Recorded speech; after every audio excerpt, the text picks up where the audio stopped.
것을 저에게 주셨나이다. 주여 이 모든 것을 주님께 도로하지마이다.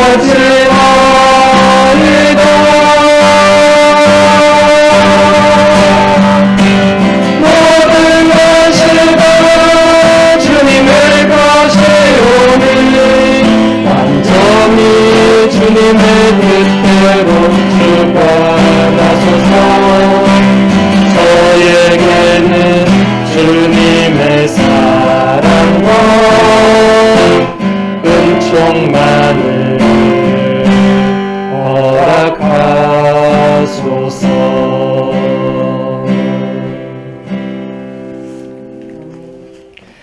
예, 그러면 두 번째 강의 시작하도록 하겠습니다. 예, 중간에 조금 더 얘기해야 될 부분이 있는데 아무래도 다 못할 것 같아서 넘어가고, 나중에 이것은 여러분들 제가 블로그 통해서 강의록 보내드리면 나머지 내용을 보시면 되고, 이번 시간에는 바로 성령에 관해서 발타살이 얘기한 거 최대한 우리가 한번 이렇게 같이 보도록 하겠습니다.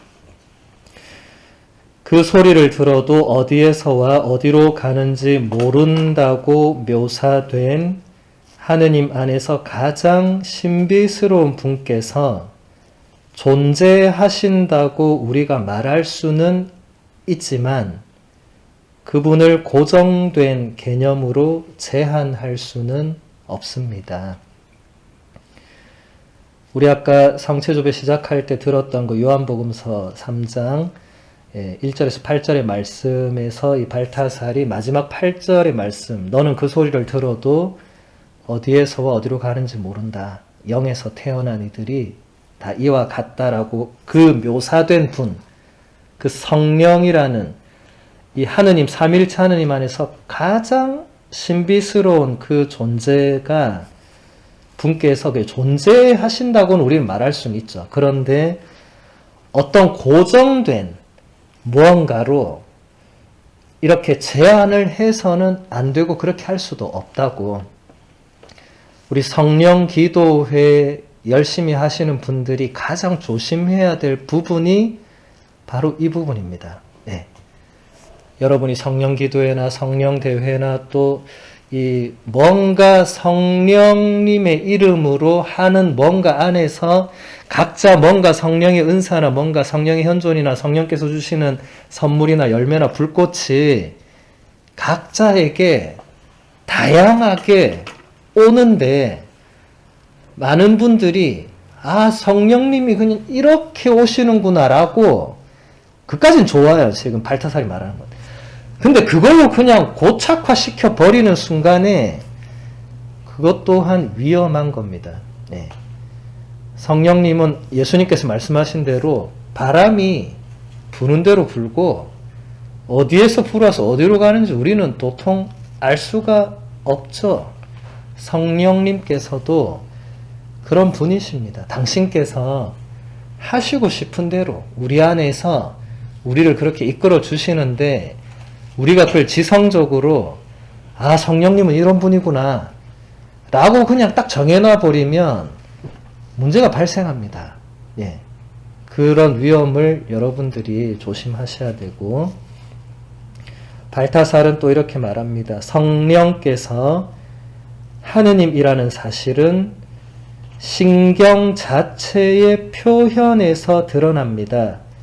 나는 성령을 믿는다는 표현에서, 이걸 라틴어로, 이 원문은 라틴어니까 credo in spiritum sanctum 이렇게 되거든요. credo 하면 나는 믿는다. 이제 in 하는 전치사가 들어가고 spiritum 하면 영이고 sanctum은 거룩한 거죠. 여기서 라틴어 전치사 in, 그것은 목적 자체로 최종적으로 그분을 향한 믿음을 말합니다. 이 말은 성령님의 거룩함과 구원의 신비에 나 자신을 맡긴다는 의미입니다. 자, 우리 한국 문법에는 그냥 나는 성령을 믿습니다. 끝. 그런데 이게 원문상으로는 credo in deum patrem omnipotentem 이렇게 막 시작을 해요. 그리고 credo in Jesum Christum 뭐 이렇게 막 가요. 그리고 credo in Spiritum Sanctum 이렇게 가고 그 뒤부터는 credo ecclesiam 뭐 sanctum in이 들어가지 않습니다. in이 들어가는 것은 정확하게 성부, 성자, 성령까지만 credo in, I believe in 이렇게 되고 그 뒤부터는 in이 빠져요. 예. 그 뒤에도 우리가 계속 믿잖아요. 교회를 믿고 성인들의 통공을 믿고 육신의 부활을 믿고 죄의 용서 믿고 계속 믿잖아요. 근데 그 믿는다는 거 할 때는 전치사 in이 들어가지 않습니다. 성부, 성자, 성령에만 in이 들어가요. 이거 특별한 겁니다. 그러니까 아까의 그 연장선상에서 성부, 성자, 성령, 하느님은 동일하신 분입니다. 예. 여러분 나중에 니케아 신경도 한번 찾아보세요. 성령님에 대한 고백할 때 사도신경은 그냥 딱 한 줄로 나는 성령을 믿습니다. 그리고 거룩하고 보편된 교회를 믿습니다. 이렇게 되거든요. 근데 니케아 신경은 그러지 않습니다. 나는 성령을 믿습니다. 그분께서는 성부와 성자로부터 나오셨고 성부와 성자와 똑같은 영광과 흠숭을 받은 분이시고 그분은 구약 성경에서 예언자들을 통해서 우리에게 말씀하신 바로 그분이시라고 고백합니다. 훨씬 더 구체적이죠. 집에 와서 꼭 찾아보세요. 네. 그러니까 이 성령님을 믿는다는 것은 그냥 우리가 무의식적으로 막연한 어떤 존재를 믿는 게 아니라 명확하게 성부 하느님, 성자 예수님, 성령님으로 그 고유하게 불리어지는 그 각각의 고유한 하느님을 우리는 믿는다는 겁니다. 예. 지금 발타살이 잘 설명한 대로 성령님의 거룩함과 구원의 신비에 나 자신, 내 존재 자체를 완전히 맡긴다는, 우리 아까 시작성가 부른 것과도 거의 똑같은 맥락이죠. 완전히 나를 그분께 내어 맡길 수 있는 존재가 성령이십니다. 그 다음 발타살은 이렇게 설명합니다. 비인격적인 것은 하느님 안에 존재할 수 없습니다. 따라서 우리 안에 일종의 비인격적인 권능이 아니시면서 아버지와 아드님과는 다른 분이 작용을 하십니다. 곧 우리가 파악할 수는 없는 또 다른 분, 곧 성령님과 그분의 본질이 우리 인간의 자유로운 정신 안에서 내면적으로 하느님처럼 자유롭게 작용을 하시는 것입니다. 제가 아까 라틴어 페르소나 설명하면서 그게 어떤 인격적인, 뭔가 인격적이란 것은 이렇게 살아있는 나와 너의 관계, 하느님 안에는 그렇게 살아있는 그것만이 존재하지 그냥 살아있지 않고 그냥 추상적이고 막연하고 그냥 만물의 첫 번째 원리고 뭐 이런 식으로는 그게 아니라는 겁니다. 물론 그렇게 이 수식어를 붙여도 되는 분이시지만 지금 우리가 논하는 이 성령님이 그냥 만물의 제1원리이시고 이런 차원이 아니시다. 그분은 우리 안에서 이 작용을 하시는데 우리 그 전적으로 이 우리의 또 자유를 그분이 허용을 하시기 때문에 사실 우리가 잘 감지를 못하죠. 그래서 우리는 자주 화살기도를 바쳐야 됩니다. 오소서 성령님, 제 마음 안에 오셔서 제 마음을 온전히 비우시고 저를 당신으로 채우셔서 제가 새로워지게 해달라고 우리는 자주 기도해야 됩니다. 그럴 때 성령님께서 우리 마음 안에. 근데 이것을 여러분의 오감으로 파악하려고 하지 말고, 파악 안 된다고, 이거 안 되는구나 라고도 생각하시지 말고, 아까 발타사에 뭐라고 했습니까? 전적으로 나를 맡기는 믿음이거든요. 예. 여러분의 오감으로 파악되면 그건 성령이 아닙니다. 여러분 불교에서도 부처를 길에서 만난 부처를 죽여라고 하잖아요. 네가 만난 부처는 부처가 아니라고. 우리가 이 유한한 인간의 감각이 성령을 감지한다? 그건 아마도 성령은 아닐 겁니다. 나의 내면에 여러 숨겨진 어떤 감정이나 뭐 그런 것 중에 하나가 오는 거겠죠. 그래서 여러분이 또 성령 기도를 하실 때 조심해야 될 게, 내가 오늘 정말 성령의 현존을 강하게, 그거 위험한 거예요. 아까 발타서 뭐라고 했습니까? 제한할 수 없는 분이다. 내가 느낄 정도로 제한시켜버리면 그거는 성령이 아닐 가능성이 높죠. 나의 기분에 따라서. 여러분 하루에 기분이 한 몇 번 변합니까? 안 세어봤지만 제가 볼 때 수십 번 변할 거예요. 좋아졌다가 낮아졌다가 그냥 가다가 또 갑자기 업 됐다가 또 다운 됐다가. 근데 내가 업 되면 성령이 계시는 거고 내가 다운 되면 성령이 잠깐 외출하시고 이런 거예요? 아니죠. 근데 그런 착각을 하는 분들이 간혹 있고, 그렇게 나의 감각 안에 그분을 제한시키는 것은 대단히 위험합니다. 네. 그러면 성령께서 내 기분이 업 안 되면 들어오실 수 없나? 아니잖아요. 예. 그런 것을 초월하는 분이라고 일단 내가 지성적으로 동의를 하고, 예. 그분은 그렇게는 파악할 수 없는 분이지만, 그럼에도 불구하고 제 마음 안에, 지금 우리 안에 내려와 주십시오라고 청할 수 있는 거죠. 네.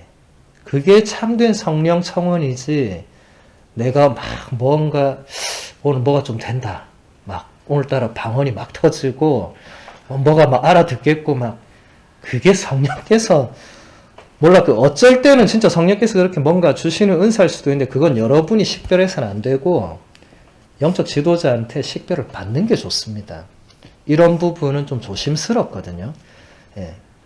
사입이나 이단 교주들이 가장 잘 써먹는 게 본인이 성령의 뭔가 이 대변자라고, 본인이 막 뭘 듣는다고, 다 모여봐. 뭐 아무도 몰라. 근데 자기는 뭐가 온다고 하고는 막 또 막 말해요. 지금 성령께서 나에게 이걸 너희한테 말하라 했다고. 누가 그걸 보증해? 누가? 예. 그러니까 여러분 사입이나 이단은 딱 보면 표가 납니다. 성령께서는 교회 안에서 그렇게 하시지, 당신이 교회의 주인이신데 성령 강림으로 교회가 발생했는데 어떻게 교회가 전혀 물론 성령께서는 교회 바깥에 계실 수 있지만 전혀 교회 안에 있지 않은 어떤 사람이 내가 성령을 그게 도대체 뭘 받은 거예요, 그게. 여러분 그런 거는 뭐 현혹될 필요도 없지만, 어쨌든 뭔가 내가 성령의 뭔가를 받았다고 느끼면 본인의 영적 지도자를 찾아가서 그걸 한번 얘기하는 게 가장 좋습니다. 예. 왜냐하면 본인이 계속 잘못 알고 있을 수도 있고, 이 영적인 부분은 영적 지도자가 반드시 필요해요. 누구나 영적 지도자가 있습니다. 예. 교황님도 고해성사를 다른 분에게 보지 스스로 죄를 용서하고 이렇게 안 해요. 다 영적 지도자, 성인 성녀, 마더 데레사 성녀 다 영적 지도 신부한테 다 그런 거를 얘기하고, 지도 신부님이 식별해 줬잖아요. 성녀조차도. 지도 신부가 성녀보다 뛰어나서 그런 게 아니라 우리가 본인이 다 그것을 이렇게 식별하고 파악할 수가 없는 경우가 많죠. 그래서 여러분 영적 지도자는 반드시 필요하고 대단히 중요합니다. 대체적으로 여러분들의 본당 신부가 영적 지도자 역할을 하고, 뭐 그 외에도 여러분들이 뭐 이렇게 계속 이렇게 뭔가 이렇게 식별을 받아온 영적 지도자 분들이 계시면 또 그분들한테 받아도 되죠. 네. 근데 이상한 데 가서 이상하게 받아오면 안 돼. 좀 그런 경우들이 가끔 있더라고요. 제가 보면 한국에서의 신자들이 저한테 신부님 제가 식별을 받아보니까 누구한테 받았어요? 말을 안 해. 누구한테 받았다고 그냥 말하면 제가 그래요 뭐 이러면 되는데 말을 안 해. 이상한 수 누구한테 왜 보니까 뭐 이상한 거예요. 좀. 네.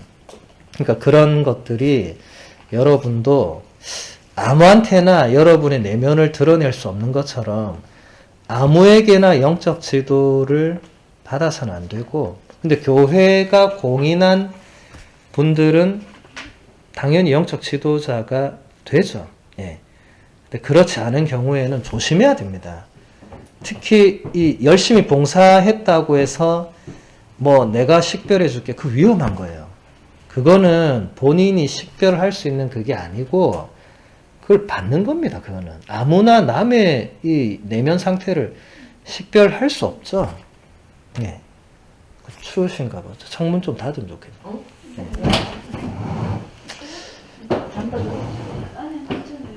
자, 일단 창문을 닫으시고 그 다음 부분 보도록 하겠습니다. 발타살은 이렇게 말합니다. 우리는 어떤 저항이나 잘난 척이나 완고함 없이 성령의 인도로 사랑이신 하느님의 신비 안으로 들어가기 위해서 하느님 안에서 가장 부드러우시고 놀라우시며 귀하신 분과 일치해야 합니다. 우리 스스로 그분을 알 수 있다고 착각하지 말아야 합니다. 계속 같은 선상이죠, 그죠? 우리는 성령의 인도로 하느님의 그 사랑의 신비 안으로 들어가는데 여기서 우리가 하지 말아야 될 게 거기에 저항하거나 잘난 척하거나 완고한 마음을 가져서는 안 된다. 그렇게 해서는 하느님 안에서 가장 부드러우시고 놀라우시고 귀하신 분이신 성령님과 일치할 수가 없다. 그리고 발타산 제가 아까 했던 말 하잖아요. 우리 스스로 그분을 알 수 없다. 내가 성령을 좀 안다. 그 다 사이비 이단입니다. 예. 그거는 그렇게 될 수가 없습니다.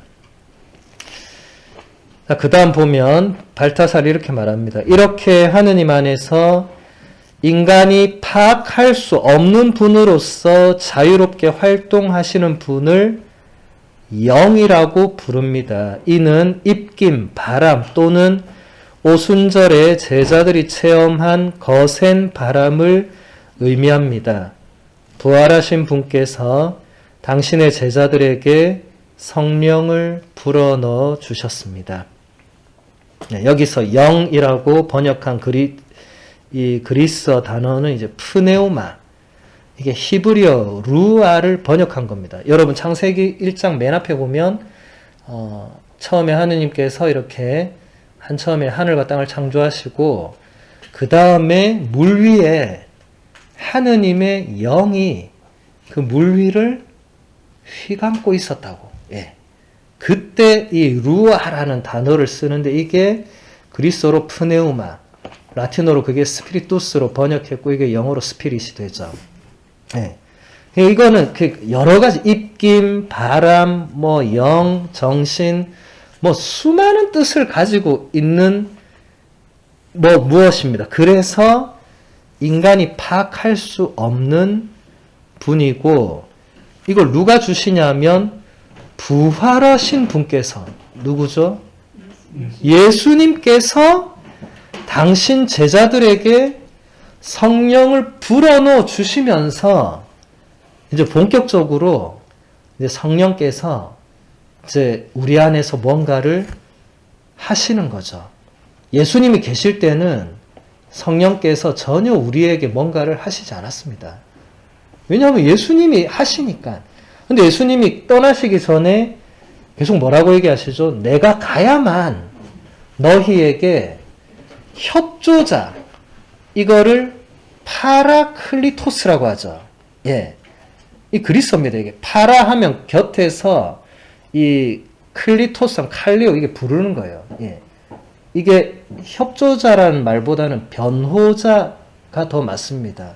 예. 이게 라틴어로도 아드 보카토, 곁에서 부르는, 곁에서 나를 변호해주는, 예, 이런 의미거든요. 예, 그런 존재이신데 이것은 이제 부활하신 예수님께서 당신 제자들에게 이제 부활 승천 이후 이제 부활하시고 나서 제자를 불어넣어 주셨고, 승천하신 이후에는 오순절에 제자들 모여 있을 때 성령을 완전히 그때 보내주셔서 이제 그때부터 제자들이 이제 예수님의 순환과 죽음과 부활, 복음을 전하기 시작하면서 교회의 시대가 열리게 되죠.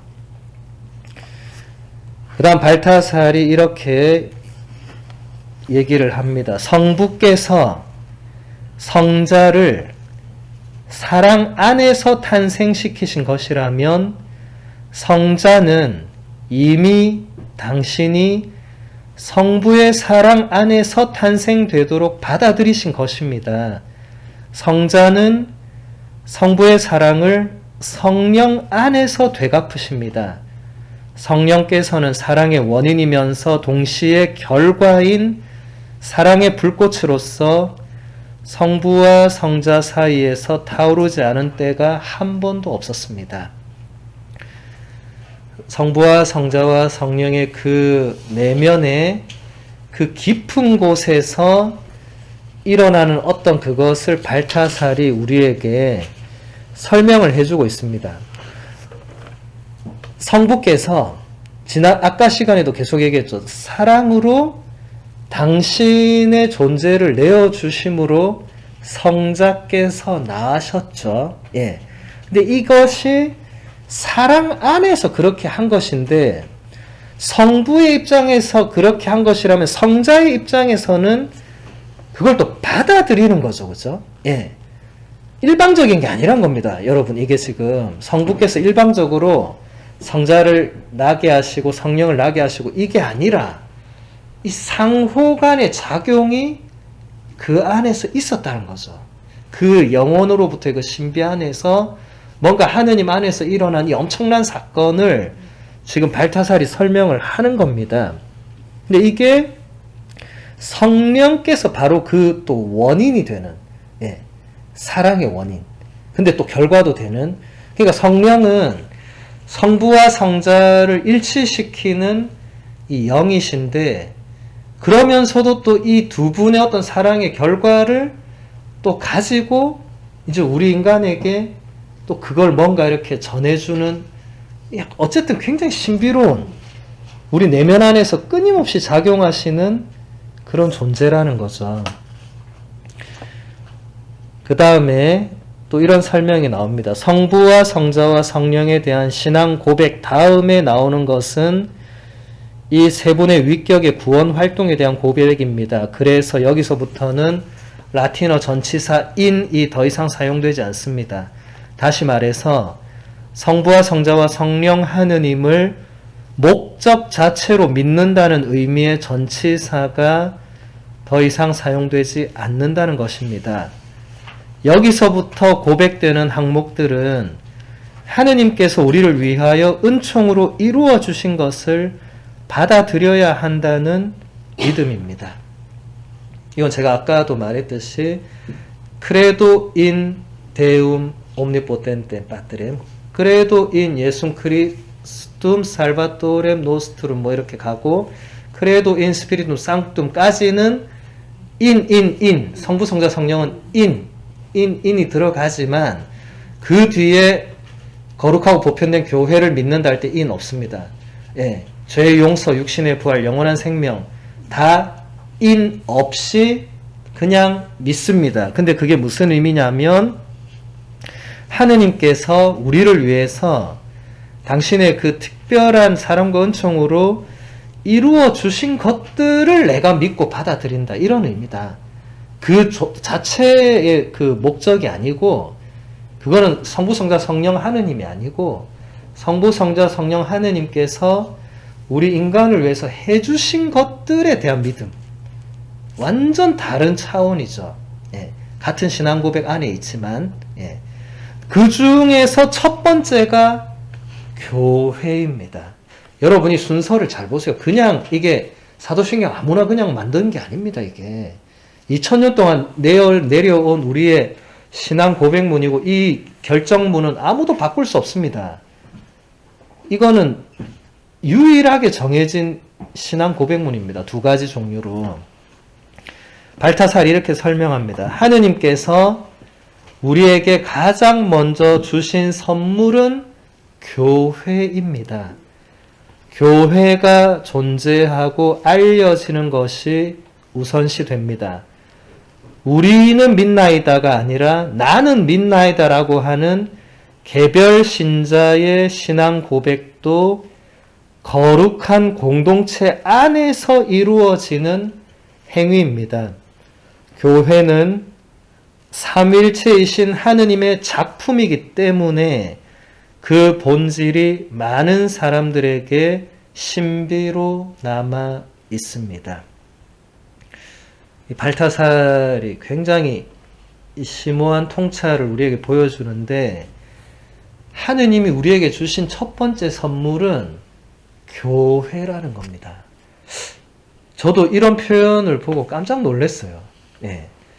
교회, 예수님께서 베드로를 반석으로 삼아 세우신 그 유일한 교회, 예수님께서 주인이 되시는 그 교회가 더 근본적인 측면에서는 하느님께서 우리에게 주신 가장 첫 번째 선물, 그리고 가장 큰 선물이 되는 겁니다.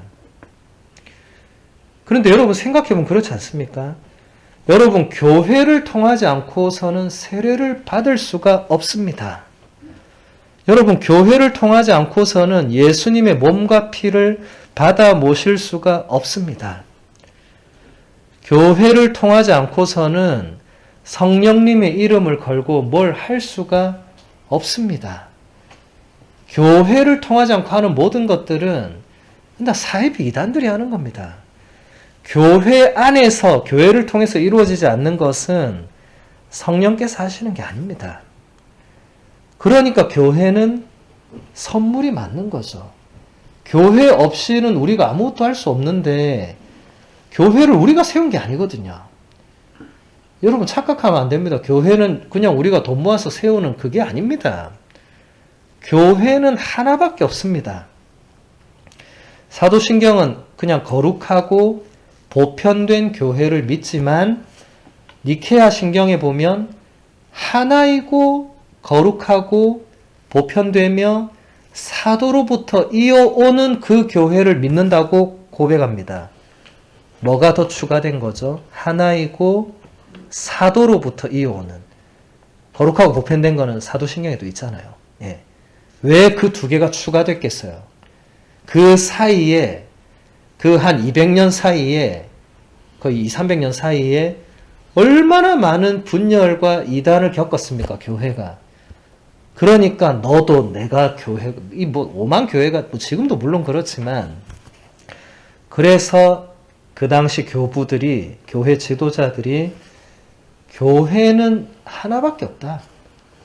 예수님께서 베드로한테 너는 베드로다. 내가 너에게, 나는 너를 반석으로 삼아서 내 교회를 세우겠다. 메아 에클레시아 할 때 단수형을 썼습니다. 여러분, 미국 말도 그렇지만 서양 말은 단수 복수 구분이 딱 되잖아요. 한국말은 단수 복수가 없지만 외국말은 단수 복수가 있습니다. 예수님께서 같은 본문에서 베드로에게 나는 너에게 열쇠를 주겠다 할 때는, 여러분 집에 가서 성경 영어로 찾아보세요. 복수로 되어 있습니다. 열쇠는 단수로 주지 않았어요. 왜 복수겠습니까? 하늘의 열쇠와 땅의 열쇠를 다 맡기셨잖아요. 여러분 어디 큰 성당 가서 베드로 성인 동상, 오늘 집에 가서 구글 한번 검색해 보세요. 세인트 피터 뭐 스태츄 쳐보세요. 다 열쇠를 2개 들고 있습니다. 열쇠 하나 들고 있는 베드로 성인 동상은 전 세계에 단 하나도 없습니다.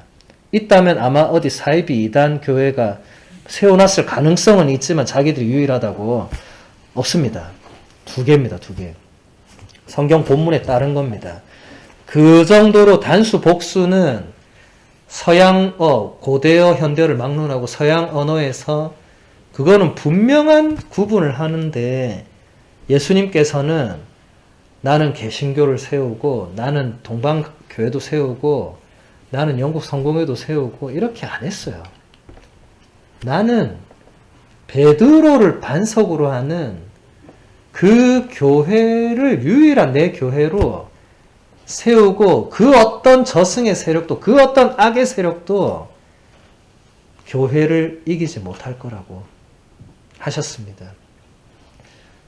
베드로는 12사도의 으뜸이고 이 베드로의 후계자들이 교황이라는 이 직무로 계속 로마의 주교로 지금까지 이어져 내려오고 있죠. 그래서 그 니케아 신경에서 사도들에게서 이어져 오는 교회만이 참된 교회다. 왜냐하면 수많은 이제 이단 사이비들이 내가 진짜 영적인 교회다. 막 이런 식으로 엄청 많이 사람들을 현혹했어요. 너희들은 죄 지으니까 너희들은 교회 아니다. 우리는 죄 없는 우리 막 이런 게 너무 많았어요. 네. 그러니까 교부들이 이건 이렇게 돼서는 안 된다. 네. 그래서 사도들의 후계자가 있는 거기가 참된 교회다. 사도들의 후계자가 누굽니까? 주교님들입니다. 주교님이 계신 그곳에 바로 예수 그리스도의 교회가 있다고 초대 교회 교부들이 한결같이 이 기록을, 작품을 남겼어요. 교회가 공식적으로 인정한 주교님이 계신 곳에 예수 그리스도께서 세우신 그 교회가 있다는 겁니다. 사도들이 그냥 돌아가시지 않았어요. 후계자에게 자신의 그 권한을 맡기고, 권한을 완전히 맡기고 세상을 떠납니다. 예. 그렇게 해서 또 그 사도의 후계자가 또 자기 후계자에게 또 그걸 맡기고, 이렇게 해서 사도로부터 이어오는 아포스톨리카, 예. 영어로도 그 아포슬 하는 그게 사도가 사도. 12사도로부터 이어오는 이 교회, 예. 이것이 예수님께서 세우신 유일한 하나의 교회입니다. 이 교회를 우리가 믿는데, 그런데 더 중요한 이 놀라운 통찰은 그게 하나님께서 우리에게 주시는 첫 번째 선물이 바로 교회다. 여러분, 선물 받으면 어떤 마음이 들어야 되죠? 감사해야 되죠. 여러분, 주일 아침 일어나서 갈까 말까 하는 이게 감사의 마음입니까? 아니죠. 여러분, 선물 받으러 오라는데 갈까 말까, 다음 주에 가자. 이건 이미 선물 받는 사람이 아니죠. 예. 그러니까 사실 그래서 발타살이 뭐라고 합니까? 이게 삼위일체신 하느님의 작품이기 때문에 많은 사람들에게는 교회가 여전히 신비로 남아있다. 바꿔 말하면 뭐예요? 아직도 수많은 신자들이, 비신자는 아예 여기서 뭐 거론할 게 안 되고, 신자들도 교회를 잘 모른다. 교회가 뭔지 잘 모르고 그냥 신앙생활을 한다. 예, 그 말 하는 거죠. 예. 그 다음에 발타살이 이렇게 얘기를 합니다. 교회는 하느님의 모든 살아있는 진리의 신비를 그 자신 안에 품고 온 세상에 파견되어 그 신비를 모든 피조물들에게 전하도록 부름받았기에 보편적입니다. 우리가 보편된 교회를 고백하죠. 이게 가톨릭이란 말이 보편적이라는 뜻입니다. 유니버설하다는 겁니다. 예. 이게 그리스어에서 온 거예요. 카타, 이제 홀로스. 이게 카타 하면 뭐 따르는 거고, 홀로스는 전체적인 걸 말해요. 홀리코스 하면 전체적인 이런 게 되고, 카타 홀리코스. 근데 카톨리코스를 합치면 카톨리코스. 그러니까 더 이게 줄여지면 카톨릭 이렇게 되죠. 영어로 캐톨릭 하면 뭐 똑같은 거죠. 전체적인 것을 따르는, 예. 어디를 가나 다 무언가 보편적으로 통용되는 이제 그게 교회의 아주 중요한 특성인데 왜 그렇게 될 수 있냐면 하느님께서 우리에게 알려주신 그 모든 진리의 그 신비를 교회는 그 안에 다 품고 있고 교회는 온 세상에 파견되어서 이걸 사람들에게 또 피조물에게 전하도록 이 소명을 받고 있기 때문에 보편적이다. 결국 누가 이 소명을 받는다는 거예요?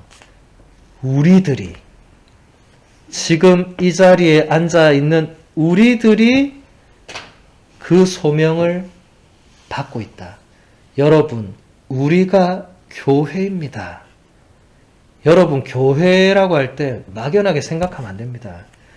여러분, 집에 혼자 있으면 교회가 아니죠. 여러분, 우리가 이렇게 예수 그리스도의 이름으로 모여 있으면 교회입니다. 지금 우리가 하는 행위 하나하나는 교회의 행위들입니다. 교회가 이것을 허락했기 때문에 우리가 이렇게 하는 거죠. 예. 제가 주일에 미사를 드리는 게 제가 제 맘대로 오늘 한 9시쯤에 다 오세요. 이게 아닙니다. 트렌튼 교구장 주교님께 제가 그 허가를 받았습니다. 제가 그걸 받고 제가 여기 와서 교회의 행위를 하는 거죠. 제 마음대로 그냥 막 하는 거 아니에요. 주교님께서 계십니다. 예. 주교님이 계신 곳에 교회가 있다고 교부들이 계속 얘기했다고 아까 말씀드렸잖아요. 그죠? 예. 우리는 이튼타운 성당이 갑자기 어느 날 하늘에서 솟아오른 게 아니고 트렌튼 교구에 있는 이 소속된 한 교회입니다. 우리 트렌튼 교구 안에 또 많은 다른 성당들이 있죠. 다 같은 우리 교회죠. 우리가 교회입니다.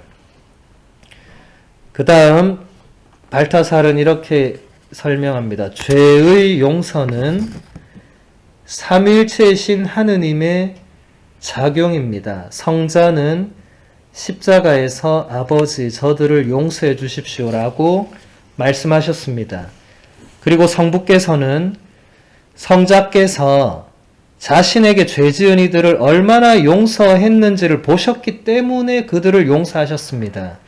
그리고 성부와 성자는 죄인들의 차가운 마음에 거룩한 성령을 부어주셔서 그 마음이 녹아내려 사랑이 흐르기 시작하도록 하십니다. 여기서 우리가 생각해 봐야 될 것들이 여러 개가 있는데 먼저 죄의 용서는 하느님만이 하시는 거다. 예.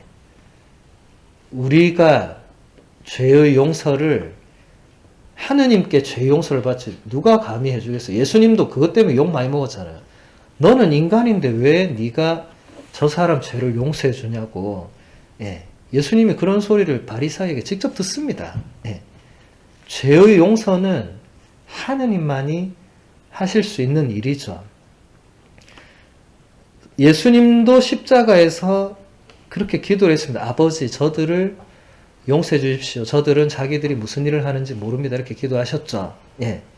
근데 여기서 발타살의 설명이 아주 걸작입니다. 성부 하느님께서는 성자 예수님께서 자기 손에 지금 못 받고 있는 이들을 얼마나 용서했는가를 보셨기 때문에 그들을 용서했다. 여러분, 주님의 기도에서 우리 뭐라고 하죠? 저희에게 잘못한 일을 저희가 용서하오니 저희 죄를 용서하시고 이렇게 기도하지, 주님 저희에게 잘못한 일은 나는 모르겠고 내 죄만 용서해 주세요. 우리 이렇게 기도 안 하죠. 예수님께서는 그렇게 기도하라고 가르쳐 주시지 않았고 우리에게 잘못한 이들을 우리가 용서하는 그만큼 지금 그걸 말하는 거죠. 예수님께서 그걸 우리에게 보여주시고 가르쳐 주신 거죠. 여러분 지금 여러분 손에 못 박는 사람을 어떻게 용서해요? 근데 예수님은 그들을 용서했습니다. 왜냐하면 그들이 지금 무슨 짓을 하는지 모르기 때문에 그들을 용서하셨고 또 아버지께도 그들을 용서해달라고 청하셨고 아버지께서는 예수님이 이미 그들을 용서하신 걸 보시고 그들을 용서하신, 이게 하느님께서 하시는 죄의 용서라는 겁니다. 엄청난 거죠. 예. 그리고 성부, 성자, 하나님께서는 죄인들의 그 차가운 마음에 성령을 부어주신다. 그래서 사랑이 흐르도록 하신다. 이어서 보면 예수님께서 요르단 강에서 세례를 받으실 때 성령께서 예수님 위로 내려오셨습니다. 이때부터 세례는 사도신경에서 분명히 확인할 수 있는 것처럼 죄를 용서하는 효력을 지니게 되었습니다. 단순하게 세례를 받는 사람의 반성과 의지만으로 믿음과 희망과 사랑의 새로운 삶이 시작되지는 않습니다. 무엇보다도 하느님을 향하여 돌아서는 회개, 다시 말해서 하느님께 자신을 온전히 바쳐드리는 신앙 없이는 예수님께서 세우신 성사가 은총의 효력을 발휘하지 못한다고 볼 수 있습니다. 자, 여기서 중간 부분을 보면 세례를 받는 사람이 그냥 내 개인적으로 그동안 내 삶을 반성하고 내가 새롭게 살아야 되겠다고 결심하고 그것만으로 하느님 안에서의 새로운 삶이 시작되는 게 아니다. 그냥 내가 그냥 내 생각으로 이렇게 해서는 안 되고 여기 뭐라고 나오죠? 하느님을 향하여 돌아서는 회개. 하느님께 자신을 온전히 바쳐드리는 믿음이 따라야만 된다. 세례만 받았다고 다 끝나고 이제 끝나는 거 아닙니다. 개신교가 이런 부분에서 상당히 극단적으로 가죠. 세례만 받으면 되는 겁니다. 예수 천국 불신 지옥입니다. 그 예수님이 언제 그렇게 했어요? 예. 아닙니다. 본인이 진짜 회개를 하려는 정말 이 마음이 뭐야 이거 내가 혼자 그냥 나는 이제부터 새롭게 살아야지. 그리고 나서 아무것도 안 바뀌고 그냥 똑같으면 도대체 이 은총이 어디서 어떻게 효력을 발휘하는 거예요? 모르죠. 예. 이게 세례만 받는다고 해서 성사적인 효과가 다 일어나는 거 아닙니다. 예. 끊임없는 회개의 노력, 끊임없이 하느님께 자신을 온전히 맡겨드리려는 그런 의식적인 생각, 말, 행동, 그런 삶의 모습이 계속 이렇게 받쳐주는 것이 정말 이 믿음과 희망과 사랑의 새로운 삶이 되는 거지, 그게 아니라면 소용이 없는 것이죠. 예, 하나만 더 보도록 하겠습니다. 부활하신 예수님께서 당신의 손과 발의 상처를 토마스에게 보여주신 것은 매우 의미 있는 일입니다. 요한복음서에서는 주님의 부활을 믿지 못하는 토마스를 위해서 예수님께서 당신 창에 찔리신 그 옆구리까지도 보여주십니다. 예수님께서 이렇게 하신 것은 당신이 누구이신지를 알려주시려는 것뿐만이 아니라 지상의 모든 고통이 저 세상에서 빛나는 영원한 생명으로 변화하게 될 것임을 증명해 주시기 위해서였습니다. 여러분, 토마스와 예수님의 그 사건 잘 알죠? 그죠? 예, 토마스가 부활하신 예수님을 혼자 못 만나죠. 혼자 어디 딴 데 가 있었어요. 그래서 부활하신 예수님을 혼자 못 봤는데, 일주일 여드레 뒤에, 여드레가 아니고, 그리고 나서 제자들 얘기하니까 토마스가 나는 죽어도 못 믿겠다고. 예.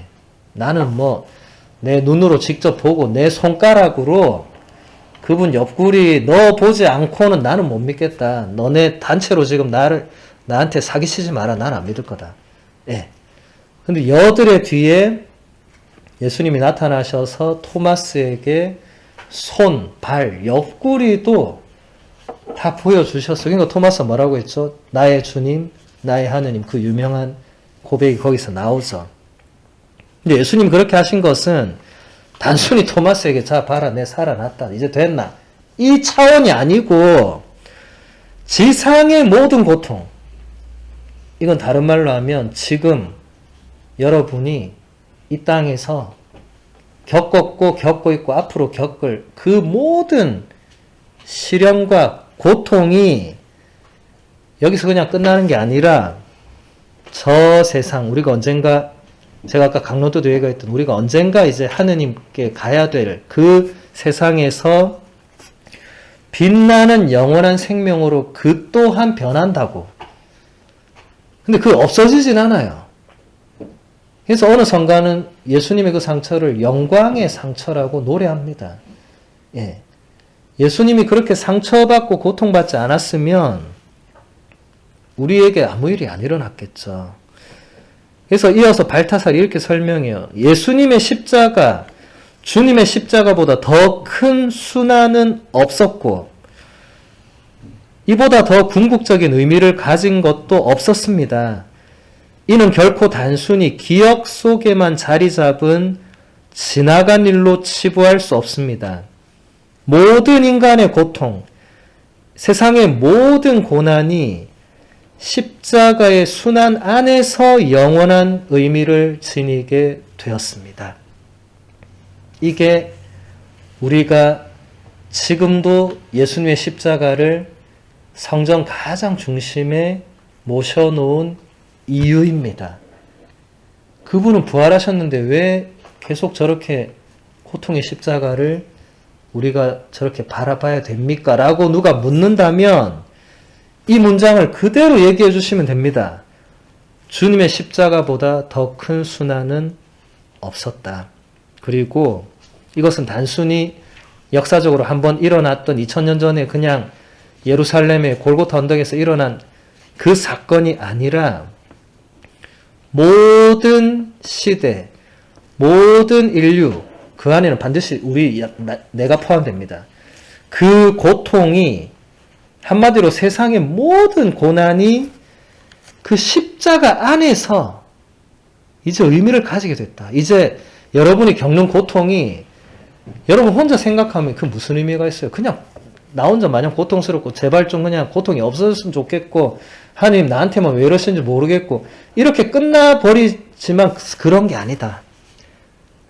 그런 게 아니란 걸 보여주시기 위해서 영원에서부터 나신 그 성자 예수님께서 친히 인간이 되셔서 그것도 수동적으로 수동태로 인간으로 되셔서 수동적으로 또 고통을 받으시고 십자가에 못 박히심으로써 여러분이 제가 또 우리가 또 인류가 모두가 받는 그 고통이 그게 끝이 아니라는 것을 그게 영원까지 이어지는 어떤 의미를 지니게 된다는 것을 우리에게 보여준다는 겁니다.